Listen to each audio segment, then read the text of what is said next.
Now please stand for the Pledge of Allegiance. I pledge allegiance to the flag of the United States of America, and to the republic for which it stands, one nation, under God, indivisible, with liberty and justice for all. Now please pause for the 30 seconds of silence.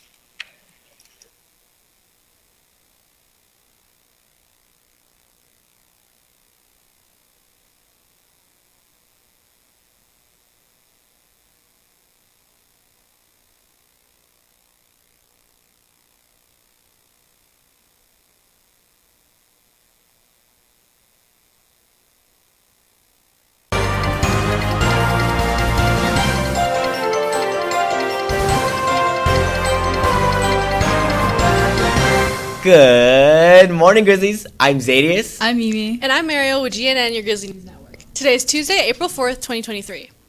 High school sports is a part of life to many students here at Spring Valley as well as across the country. But what many don't realize is the amount of injuries that can happen while playing. U.S. News and World Reports released new information in a study just last month that shows the most likely injuries to happen to students while playing football, women's soccer, and men's wrestling. The study released right here in Las Vegas at an orthopedic surgeons conference in March looked at sports injuries from 2015 to 2019 and found knee and ankle sprains and strains along with head injuries and concussions were the most common injuries. And that's exactly what we're seeing here on campus and around the valley. Some of these injuries have long-lasting effects. One of our juniors at Spring Valley was injured at the beginning of the year. She suffered a concussion during a varsity soccer practice and she hasn't fully recovered yet. John, Callie, and Adric introduce us to Catherine and share her long road to recovery. Catherine plays soccer here at Spring Valley. It's a passion she started as a child, but that came to a halt this school year when she suffered a concussion on the first day of practice back in August. We were doing a scrimmage and I got hit on the right side of my temple and I got a concussion. It was like 3v3 and I think I was playing like midfield and I was like running across the goal and someone took a shot and then it went to the side of my head. It went to like my right temple. And then I kind of like stumbled over, but I didn't lose consciousness. The side effects of a concussion are different for each case that is reported. Some cases bring on symptoms that are more severe than others. For Catherine, she fell at home and got a second concussion, which only caused more challenges for her to deal with. I had to relearn how to do a lot of things, work up my tolerance to be able to even do schoolwork. At first, it was just rest a lot in a dark room, not a lot of sound or noise, and just like restricted screen time, so just slowly working up to where the symptoms were manageable. Catherine was required to stay in a dark room for weeks, while her sisters and family took turns trying to spend time with her and keep her in a good mood.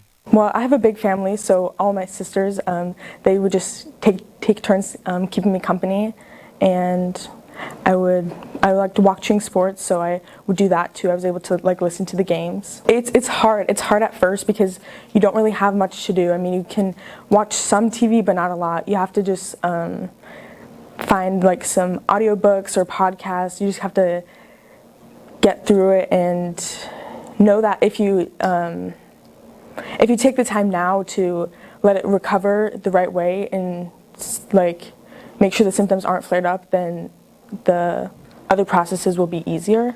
Studies show that about 70% of people diagnosed with mild traumatic brain injuries have impacted vision. Catherine's visual impairments have led to scholastic problems. Between school issues and social isolation, even her parents have struggled to help her get through this time. It's been rough. It's been a lot of emotional days, a lot of appointments, a lot of I don't knows from the doctors and trying to find new specialists to see. So it's been hard, but together we've been able to get through it. While sports injuries are unavoidable, there are some ways coaches can be prepared. We spoke to one of our coaches about the measures that they're taking to be ready for injuries. We'll have his interview in the coming weeks. Mimi, on the topic of sports, I heard they were having a big volleyball game today. They will, actually. You should come support the men's volleyball game today here at home against Desert Oasis with B Team and JV at 5 and Varsity at 6. However, that's not going to be the only game this week. Tomorrow, track and field will have a meet against Boulder City, Durango, and Sierra Vista here at home at 4:30. Varsity baseball will go against Sierra Vista at 3:30, and varsity softball will be up against Mojave at 3:30. Then on Thursday, JV baseball and JV softball will play against Shadow Ridge at 3:30, and men's volleyball will face off Cheyenne at Cheyenne with B Team and JV at 5 and Varsity at 6. Finally, on Friday, varsity baseball will play against Cimarron Memorial at Cimarron at 3:30. Saturday, varsity baseball will play against Centennial at 11. Varsity softball will go against Del Sol at 3:30. Cheer is looking to recruit new members. If you're interested in joining our award-winning cheer team next year, intramurals start soon. Intramurals help you learn jumps, stunts, and tumbling, so you're prepared for tryouts. They will be working on necessary skills on April 3rd, 5th, and 12th from 4 to 5:30 p.m. in the cafeteria. Wear appropriate clothes and shoes for a workout. Once you're confident in those skills, tryouts will take place later in the month on the 18th, 20th, and 21st from 5 to 7 p.m. in the cafeteria. Use the QR code on the screen now to register. Along with registering, you must also have your parents attend a virtual meeting on April 17th at 7 p.m., where they will go over specific requirements you need to meet to be part of JV or varsity cheer.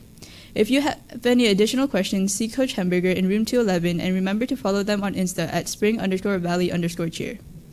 Girls soccer intramurals are here. They will start tomorrow from 2:30 to 4 and Wednesday 2:30 to 4:30 on the football field. The schedule is posted here on GNN and can also be found on the Instagram page at SBHS Grizz Soccer. Email Coach Addington for the code to join the Remind to stay connected. Zadius, I heard there was a art show here. Art show sounds fun, especially when I went to the IB exhibition. Grizzly, Spring Valley will have their annual art show in the library until Thursday. The library will be open before and after school to check out the amazing artwork Spring Valley students have created this year.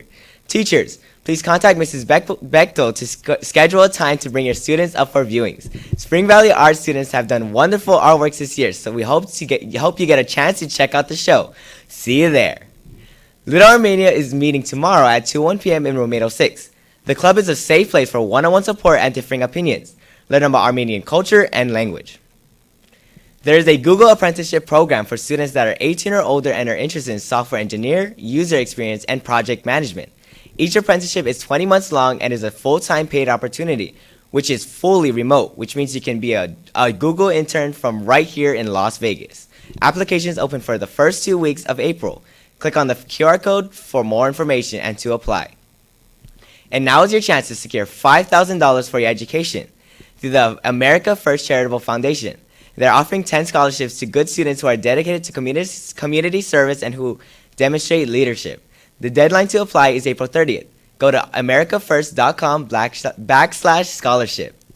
If you are taking part in the BSU basketball tournament, you need to have your team ready this week, because the annual basketball tournament is this week. Make sure to get your teams in with Mr. Clark in room 807. The tournament will start at 2:01 after school on Thursday. You still have time to sign up. Bring your team member names to Mr. Clark by today. Pay the banker and bring Mr. Clark the receipt in 807. Prom tickets are now officially on sale. This year's Junior Senior Prom is April 29th from 7 to 10 p.m. at the Stratosphere. The theme is Greek enchantment, and tickets are now available for purchase through Ticket Spigot, but you can just scan the QR code to get to the site. Tickets are $75.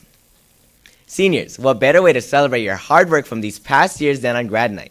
The Six Flags grad night will cost you $200, which will cover the bus ride and will get you into the park, along with a t-shirt, a dinner, and other souvenirs. Grad night is Friday, May 19th, but you must secure your spot by April 14th. Make sure you pay the banker. Buses will leave Spring Valley at 1 p.m. on May 19th, and seniors, you'll be in the park all night long until you board the bus for home at 5 a.m. on Saturday. And seniors, did you know our yearbook has already been submitted to be printed, which means the only way you'll be able to get prom, senior sunset, and graduation into the yearbook would be to buy an insert. The insert is quality paper that looks just like the yearbook pages and comes with a way to attach to it from the back. You can purchase the senior insert at the banker for just $10. It's an extra 20 pages of content for that low of a price. If you have any questions or want to see what they look like, stop by Miss Verda Rosa's room in 223. Now let's hear it from our weather woman, Brooklyn. Today's forecast calls for a temperature high of 58 degrees and low of 37 degrees. Wind speeds are expected to fall somewhere between 15 and 25 miles per hour during the daytime and 10 to 15 hours during the night. There will also be a 0% chance of rain, with experts predicting it is most likely to remain sunny for the majority of the day. When you think of an NFL player, what comes to mind? Chances are the word restaurateur does not. However, despite their unlikely connection, many of these famous athletes have gone on to open up their own eating establishments after retiring from their sport. Take Billy Sims Barbecue, for example, or Anthony's Coal Fried Pizza, started by retired player Dan Marino. And last but not least, there's Annie Nelson's Southern Barbecue Pit. Well, soon, this list will be receiving its newest member, Emmitt Smith, known as the NFL's all-time leading rusher. And earlier last year, it was announced he would be opening his own two-story restaurant in the Fashion Show Mall. It is reported the restaurant will include a nightclub and terrace, and offer menu items like caviar and butter cake. Although its opening day has not been released to the public, it is sure to offer a unique experience for all ages. Now back to you guys. Today's School Librarian Appreciation Day. Did you know that Miss Bechtel has been helping kids in our library for the last 7 years? She spends countless hours making sure that you have the Chromebooks you need and the books you need for class. Not to mention, she also advises Gaming Club each Friday. Make sure you make your way to the library to thank her today or this week. And while we are recognizing hard-working people here at Spring Valley, happy National Assistant Principals Week. Our assistant principals work daily to make sure that our campus is safe, and we want to send them a big shout-out this week. Thank you for all that you do. Student Council is working with a local group to host a food drive to feed the homeless. The drive ends this Thursday. There will be boxes for collection of non-perishable items in teachers' classrooms or in room 503. Here's a list of the items that they're in need of. Everything from hygiene products to blankets and sleeping bags to non-perishable food. Are you interested in a career in permanent makeup, fine line tattooing, or piercings? Ink by Brit is looking for candidates that are 18 years old or older and willing to complete an in-house apprenticeship.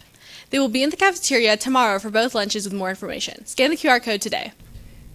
Thank you to all of our staff members here at GNN. We appreciate you all. This was Zadius Mimi And Mariel of the Grizzly News Network. Have a terrific Tuesday, Grizzlies.